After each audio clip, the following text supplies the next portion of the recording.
Let me see if my good brother Dr. DAW is good. Peace and blessings, good brother. Can we hear you? I still think you muted. Tight. I don't want to press nothing.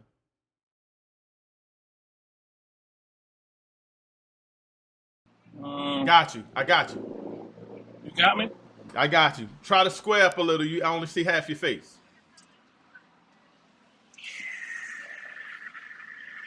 A little bit. Is that good? A little bit further. The other way. There we go. You there. You there, brother. Okay. Peace, family. Peace, President Winchester. What it is? It sounds like you had quite a powerful and exciting start here. Yeah, brother. Yeah. So I know you heard, been in the chat. I know you heard what was going on, and I know I kept you abreast of what was happening. First thing, there's a lot of people in ADOS that weren't aware of delineation, desegregation, whatever you want to say. A lot of people weren't aware that was separating from our people was a part of ADOS. So I'm worried about Cat ADOS. He might be missing in action. They might have took him out, brother. But also, what do you think about these comments and these people? Because I know you've been an advocate of going at these people, and I told you, like, I really got invested when these people started listening to Tariq Nasheed calling Marcus Garvey a tethering and things he was saying. I really was like shocked by it. But I mean, just go into it, brother, because I know you've been going at it a while with him. Yeah, so I appreciate it. The one thing you hold up, introduce yourself, brother. Introduce yourself. Let the people know who you are. It's packed in here tonight. Okay. Dr. Dennis Asar Winkler, UNIA member in Baltimore, founder of TNAT Holistic Wellness Center, Temple of New African Thought, co-founder Diaspora and Soul Jamaican American Fusion Restaurant.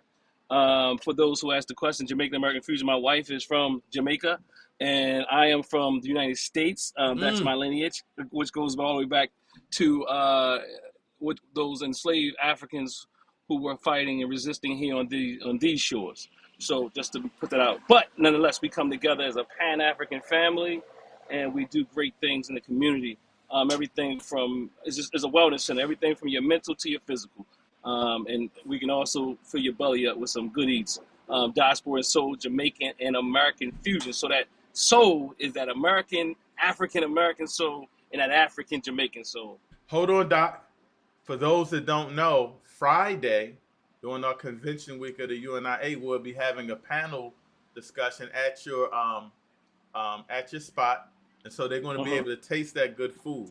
So it's supposed to be a lot of people coming, and we want the city to come too. TNAT's going to be packed. I'm just letting you aware of that, Doc. So just give you, it's going to be a little packed. But before you go, there go the Kufi Cocoon. He won't say a word about non-FBAs disrespecting and undermining FBAs, but he got a whole bug up his a-hole when FBAs clap back. That's exactly what FBAs are doing, clapping back. You're not clapping back. We're clapping back now. Go ahead, Dr. Dog. Go ahead. So I think it's essential that we speak about this idea of delineation and how they mean it. Like we define what they mean by it, because it tends to be confused by many. Although I think that most of us are right still. They want to disconnect, but really what they're saying is they want to delineate and they want to distinguish themselves as Black Americans, different than those who are Jamaican American, those who are Nigerian American, those who are Trinidadian American, so on and so forth, right? So they're like, and part of the conversation has been that it's because they get to take benefits and rights from us as people whose ancestry that have been enslaved here in the United States. And that sounds very, let's say, what's the word I'm looking for? It seems on the surface, it seems like it's not harmful. And a lot of people can even agree with that to some great degree. But the problem is this: what they call delineating and saying everybody else is delineating has already been done. The fact that most people know when they say African American, they know who you're talking to. That's why when you say you are an African American, our Trinidadian, our Jamaican, our Nigerian American brothers and sisters, they know or Nigerian brothers or sisters, whether or not they're here, or our Jamaican brothers, they know what an African American is, and there's some loose usage with all types of ethnic ethnonyms. You know what I mean? So African American is specifically the group of people here whose ancestry came from chattel slavery, and they have all this debate around, and it was created with that intent. And also, when you look through academia and you look at journals and all that, typically that is the definition that you get. So the fact that they think that ADOS, and that's going to be an ethnic marker, is problematic. Who's going to walk around calling themselves ADOS? I'm sorry. Most sane people are not going to be calling themselves African descendant of slavery. Who, with any righteous thought in mind, would even think to give us such a ridiculous ethnonym? I'm going to walk around calling myself an African descendant of slave? Are you crazy? Oh, but nonetheless, what? Hold on. You going in, Doc? So then you have their more scutterbutt version of them, FBA, Foundational Black American, which is a lot more catchy. And that's why you have lots of people. Whoa, a little dude just hurt himself. You all right? All right. Woo. I thought you was in trouble there, Doc.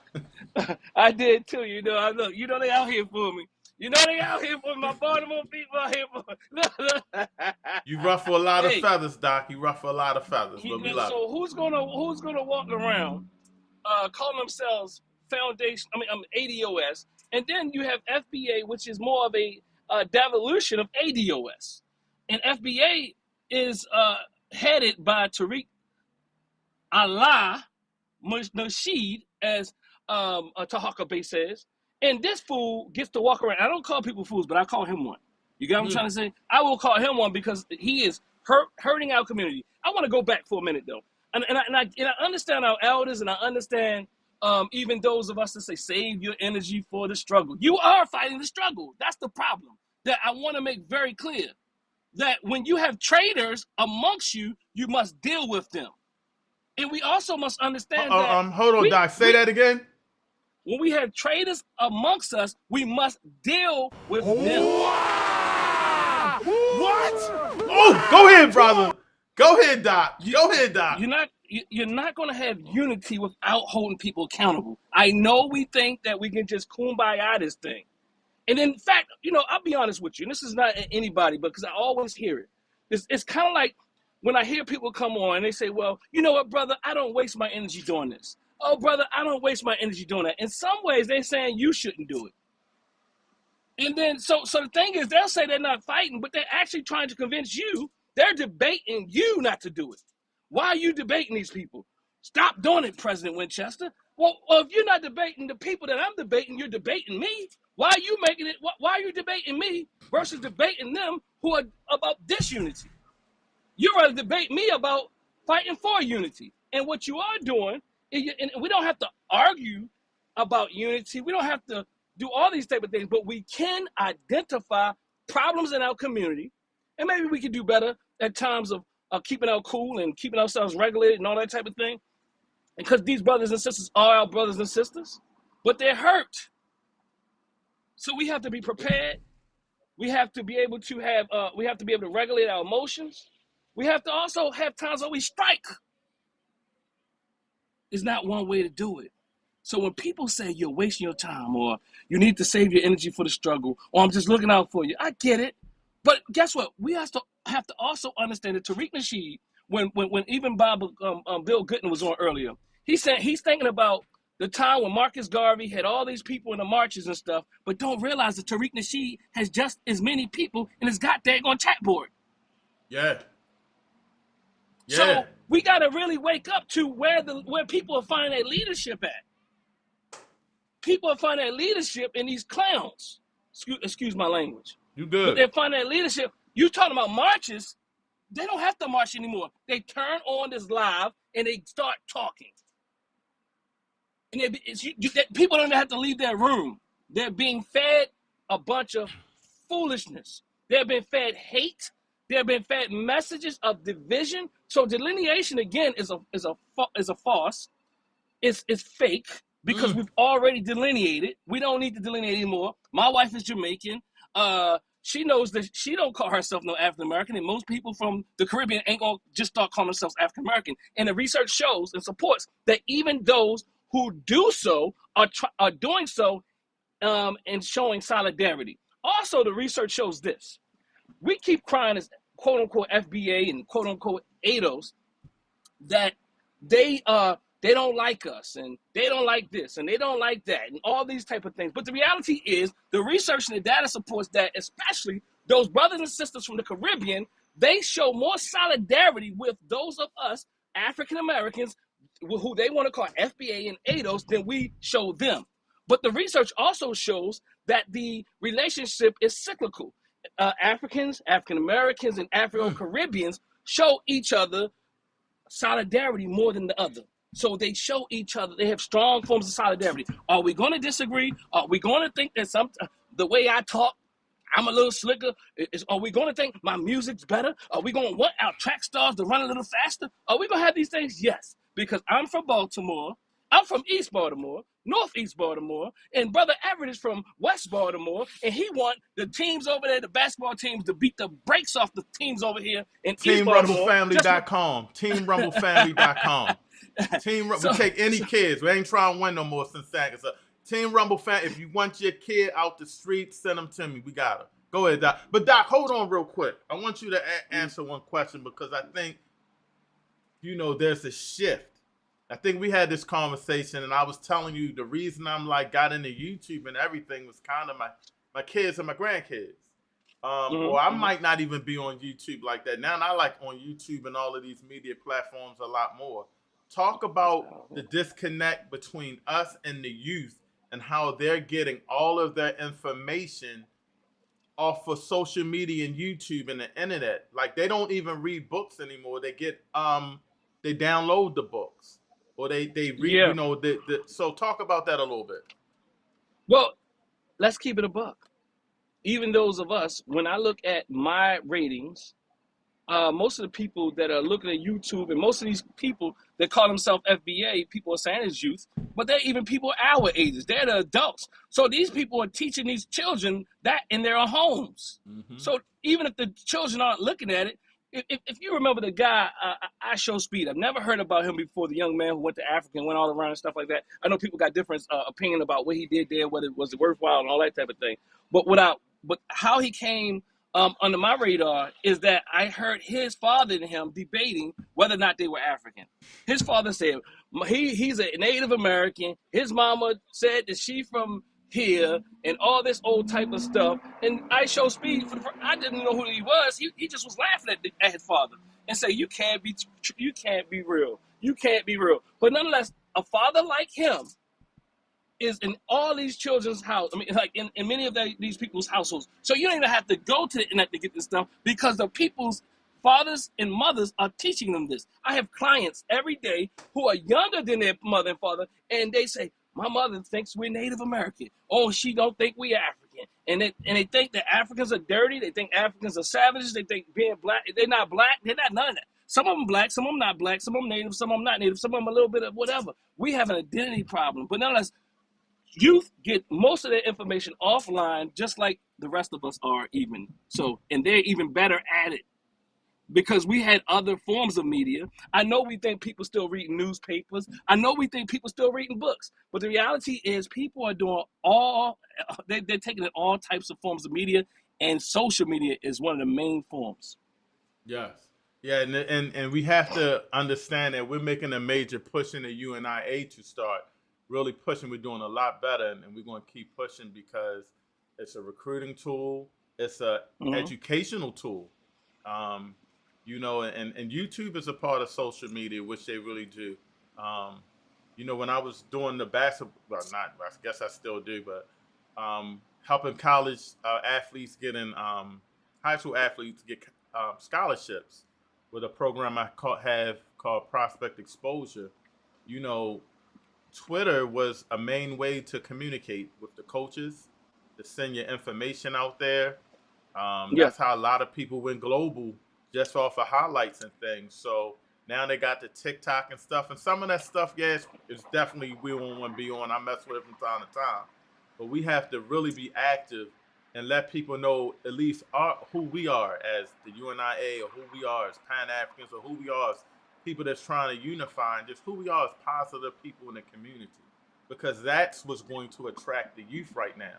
And as you can see, these people are on a major campaign to to recruit for hate, and And the truth is, that's dangerous. It's dangerous and irresponsible. Dangerous. and the truth is, we and I hear Baba Bill saying, well, he never tells somebody else how to fight, and I agree with that. But we have to, I think, to some degree, people like Brother Everett need, like, when we hear that though, I don't get involved with that. I don't waste my time on that. It begins to seem, it seems like to others when they hear that, they're now frowning upon how you're doing it. So what I'm saying is, people like Brother Everett and those of us who are on these social media platforms also need to hear, you know what, I see what you're doing, or check into it, because he's not wasting his time. And in fact, one of the major problems we have in these Pan-African spaces, or African-centered spaces, or just black spaces in Baltimore City and other places like it, or these pro-black spaces, whatever you want to call it, is that we suck at social media, where everybody else is taking off on it. We think that somehow people are going to show up on NBC one day, or they're going to be in the Afro or something, and that's not what's going to happen. These people are taking over on social media. It's not going to look like yesterday. I'm saying I was also under that, like I can easily, people my age can still be stuck in that. But the reality is, we have to use media as propaganda. And if we only have 2 people looking at our videos, I'm telling you, we got to do a little better. And sometimes we too daggone nice. And what I mean by too nice is, I'm very nice. I'm about healing. I'm about liberation. I'm not even mad at my FBA brothers and sisters, or ADOS brothers and sisters. I understand why they lost. I know why they lost. I get why they lost. I understand the hurt, the pain, and the identity problem that's happening. But the thing is, I also understand that who we are up against are really, really manipulative, tricky, and we be trying to play clean. And I'm saying you can play clean, but you got to play smart. And if you only got 6 people looking at you every time you go live, I'm telling you, we got to do better. If you only, even like me and Everett got 120 something people in here right now. They all over the place. Facebook, Twitter, they all over the place. But the reality is, if you go into these people's lives that are feeding us this toxicity, they have what you're talking about, Baba Bill. They have thousands of people telling them to separate from these coons, separate from these fools, these Africans, these Jamaicans, even these tether lovers, like Brother Everett would be called a tether lover. And so, break that down for the people that don't know what that is, Doc. Because the reason is because Tariq Nasheed called Marcus Garvey a tether. And then he wound up calling Professor Smalls one. And yes, he will call me one as well. And people may not know what that term means. So basically, they try to be smart and try to be intellectually slick in saying that the tether is not a derogatory. It's only a term for those black immigrants who they sometimes even say they're not black. They say they're not black. They're only black people in the world of people in the foundation of Black Americans, and that's. But nonetheless, those that we know as black immigrants, whether they're from Nigeria or they're from Port-au-Prince, they will say when they come here, these particular class of people tether on to African American culture and actually take and rob from them and gain all the rewards and even lift up and participate in the successes of African American people. But whenever anything goes wrong, they don't want no parts of that. So they take from us, but they don't reciprocate it. And that's not to say none of that is actually happens. But the reality is that's not most of what happens. And in fact, the research supports that. And then also they say it's not a derogatory term. Well, it is a derogatory term only for those people who really are hostile and tether off of our culture at our demise. But the reality is they will call you a tether, me a tether. They actually call Marcus Garvey a tether. They but They I'm not they supposed just to be able to call be a they just say the term because and they make the term the more demeaning and they just use it just to use it. You know what I mean? as yes, because they call everybody a tether now. It doesn't matter. Like for example, the brother was in the chat earlier and he said Westmore is a tether. See, Westmore is not supposed to be a tether because Westmore, because he has like one parent with some Jamaican and some other Islander type of parentage, and then but they how are you going to call him a tether when one of his parents is through America? See, they said that that's not even supposed to be a tether. The same thing with Candace Owens. So anybody can be a tether if you disagree with them, although they have a different definition than that. Um, this person JD and via Shield. I'm going to keep recording this live so when you try to dissect it and repost the edited version, I'm not going to repost it. And if it's something I said that I'm wrong, you have the opportunity to come and correct me. We had your captain, if you're ADOS, Captain ADOS on. There was no argument whatsoever. It was actually a respectful conversation, even though I think the captain crazy. You know, he didn't cam up, but he had his, I hooked him up. It's our respect. The dude just was out of line because we argue on Twitter. He wants to cuss because I'm answering his questions. And he wants to start getting loud and stuff. But you're welcome to come on. If I'm wrong, I'm wrong. Educate me. I was wrong about some things, and Captain Ados came and showed me that it's in the books that they want to desegregate from other people or however word term you want to use. So you're welcome to come on. I'm not the type of person to just go at you like that. We can have a good conversation and talk. It's not personal. You're making it personal. You're calling people names. You're making it personal. I told you, I'm just saying how you're acting. And if you saying I'm acting that way to call me a name, okay, but you can come on. The people here in the chat, they want you to come on, but you're not coming on. So if the only way you can correct me is by dissecting my video, okay. I don't know who you are, so I probably wouldn't get the video unless you send it to me. But Pat Nato sent me a video dissecting my stuff, and then he came on. So I'll say this: if you can't cam up, shut up. Go ahead, Doc. No, that's a Fed tactic, a part of the cult of FBA and the cult of ADOS, especially FBA. They're a cult, and I think we should continue to speak to them as being a cult because they are make-believe ethnogenesis. They have a make-believe ethnogenesis. They think that FBA represents all Black Americans, and they try to push that agenda.